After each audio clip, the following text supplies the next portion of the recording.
much.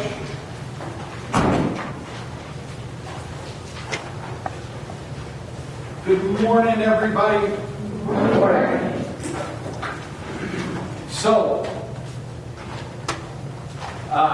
school systems all over the nation is worried because manufacturers have decided not to make 12-inch rulers any longer. Oh no. Joe, you liked that, didn't you? Yeah. And you feel sad because you liked it. Man robs a bank with 2 CDs as glasses. They asked him, well, why the CDs? And he says, this is my disguise. Disguise. Thanks. Big shout out to my fingers. I can always count on them.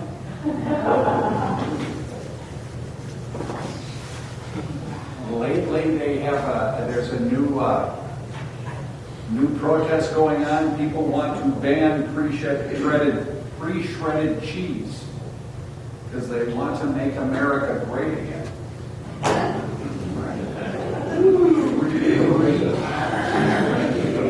Yes, make America great again. But spelled different. Sorry. Well, that was number 4, right? Yeah, that's the Miles one. Yeah, Miles always gets the bonus one. I think you should have stopped at the first one. They went south right there. The first one, We've already tried to vote on that.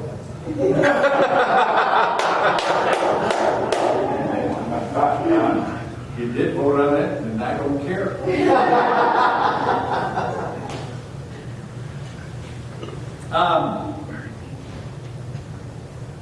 This morning we're continuing on in Romans, and my wife suggested that I do a recap on the book of Romans, and pretty simple. The first 8 chapters of the book of Romans, you know, that we went through this, a religious letter written by a religious man to religious people telling them that religion doesn't work.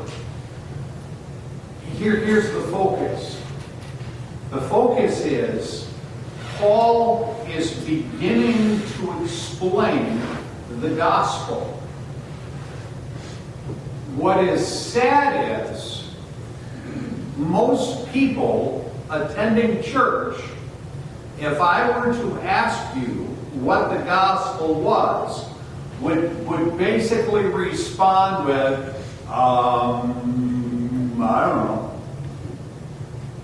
You want to know what's even sadder? Most pastors can't give you a definition for the gospel. If I were to ask you today, now this is, if I were to ask someone today what the gospel is, how many of you would hope I wouldn't call on you? Raise your hand. That's the point.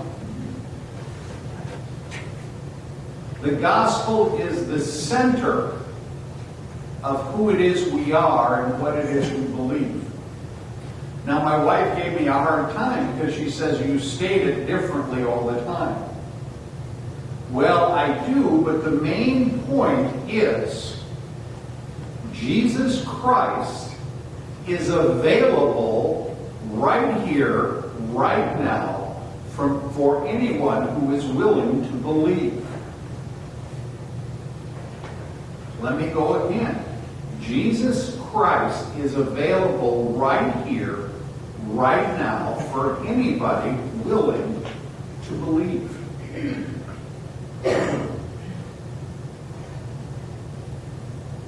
I push this all the time. Kevin is wonderful. He says, Pastor, what are you going to preach about today? He goes, is it relationship? Then he goes, what are you preaching about next week? Wait, let me guess. It's relationship. How about the week after that, Pastor? I bet it's relationship. And 2 weeks from now, 3 weeks, a year from now, what you going to preach about, Pastor? Relationship. And my question is there anything else? Because there's not. And today we're going to get into a little bit of that gospel and what the repercussions are. Because it's very clearly stated. And this is what Paul is getting at. And he goes after it time and time and time again. My wife goes, "You preach the book of Romans, I hate it, because you keep going around that same pole." Yep. It's because the Jews thought that they were saved because of their nationality. And if it was just the Jews, we wouldn't need the book of Romans. Baptists did it in the early South, where they thought only white people were saved. Which is funny, since Jesus was Jewish and he was more olive-skinned.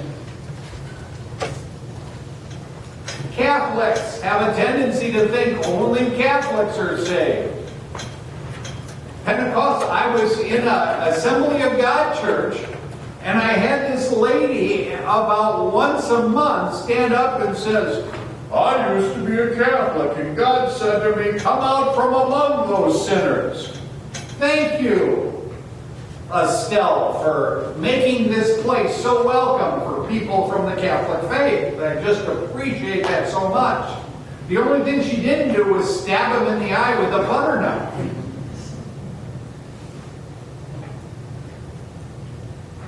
This is what we get into these clusters, and we forget about what it is that saves us. And that is believing in Christ, having an active, alive relationship with Jesus, having an ongoing conversation with this God who can be reached and reaches out to us. I don't know how many times I can hammer that home, but it will be every week. Because if you ain't got that, you ain't got nothing. Jesus is available right here, right now, for each and every one of us. I love the questions that are asked. Very, very first question. How can they believe if they haven't heard? Good question. They can't. Then it goes, how can they hear if it's not preached? How can they preach if they're not sent? And I look at those verses, and usually when those are preached, it is always right before a missions convention where they're going to ask you for money because they want to send somebody to the Sudan.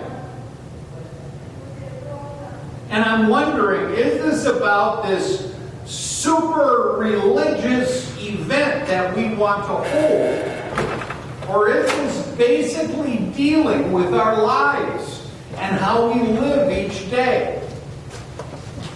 Because again, what is the gospel? The gospel is the presence of God in your lives.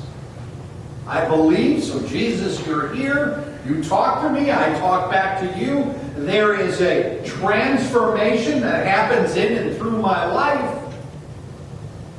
Wouldn't that be something that would happen every day of your life as you go forth, because the presence of God is ministering in and through you?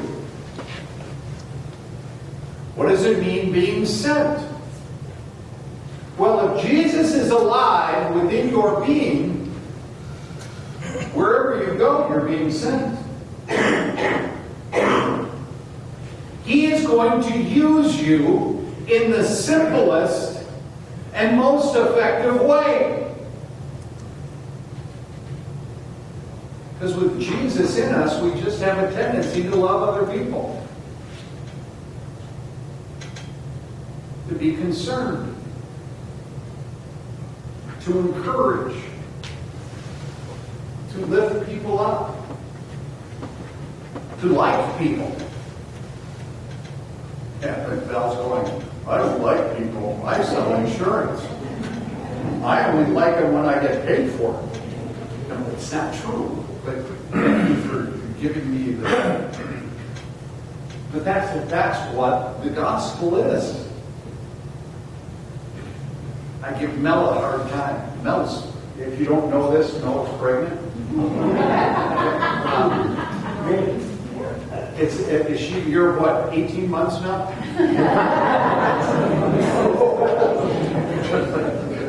About a year and a half. That's what she feels like.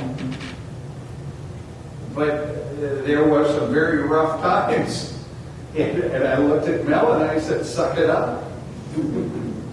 She goes, what do you mean? I said, yes, it's bad, but it's wonderful. Every time you get morning sickness, that means that baby is doing well. Every struggle you have because that baby is, and I'm sorry it took kickboxing at such a young age. You can see her belly just, and I want you to know something, the allowance is going down with every kick. As a teenager, she's going to subtract it and remind her of it. But that's exactly, we got problems. Isn't that great? Pastor, what do you mean? Consider it joy with the various problems that you face.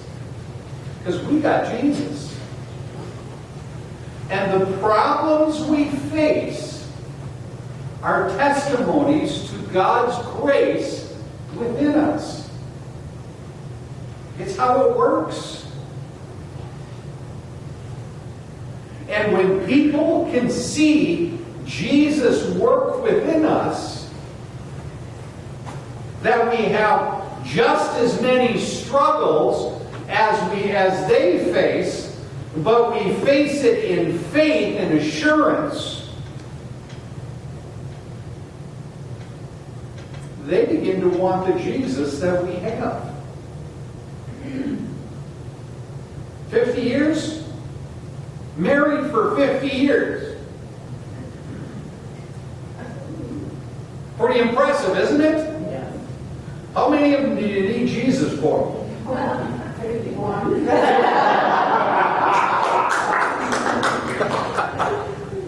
It's true. That's what God does. And let me tell you something. That is where it gets exciting. How beautiful are the feet of them that bring good news.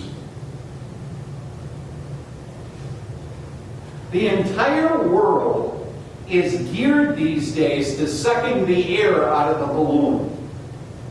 Do you know what I'm saying?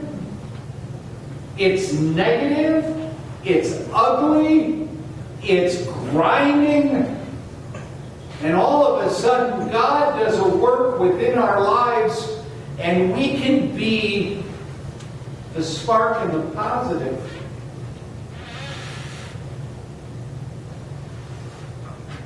In darkness, that we can be hope in disaster.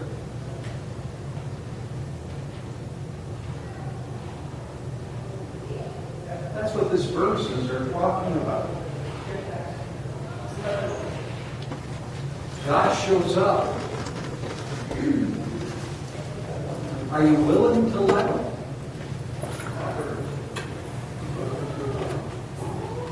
Three things that happen. Let me tell you. Ignorance of the gospel. Number one, there are people who are ignorant because they're just not looking for any answers. I'm happy the way I'm at. This is what Grandma taught me. This is what Grandpa taught me. I'm okay. Leave me alone. 2, people are ignorant because they're willfully blinded. I don't want to see.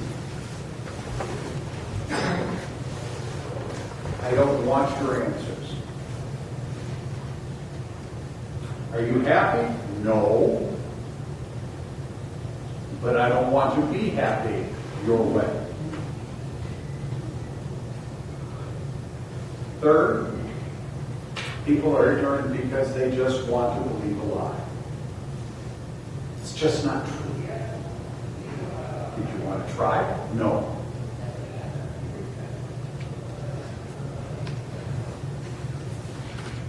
See, in churches all around.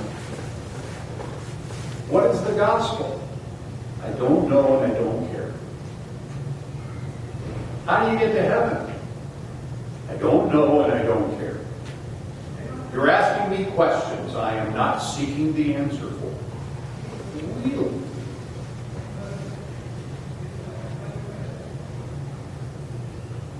Let me ask you a question.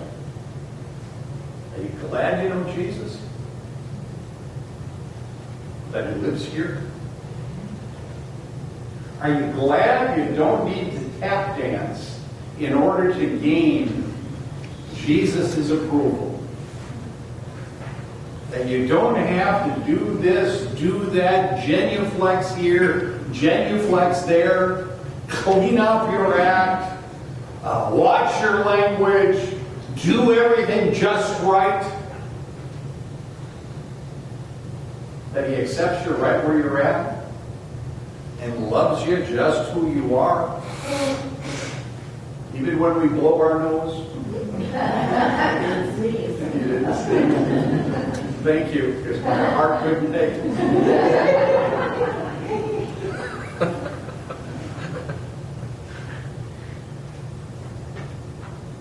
How glad are you to know Jesus?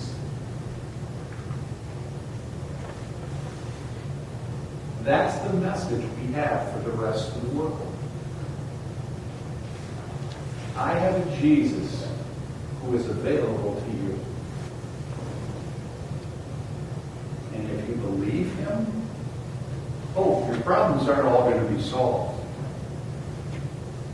But he promises to walk you through them. Amen? Stand with me, please.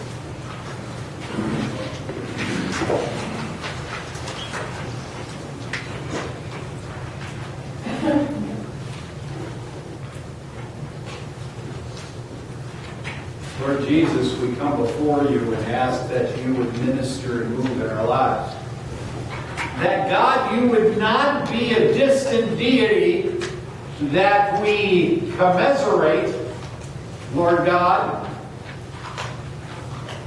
that we memorialize, but that you are an active, alive presence within our lives. That you would wrap your arms around us. That you would let us know how much you love us. And that you are available to us today. And as we taught last week, it's as simple as asking with our voice and believing in our hearts that Jesus, you will reside here. So God, we ask, we believe, and God, right now, we just desire that you would show up. Fill our hearts with your presence. Help us to see your face.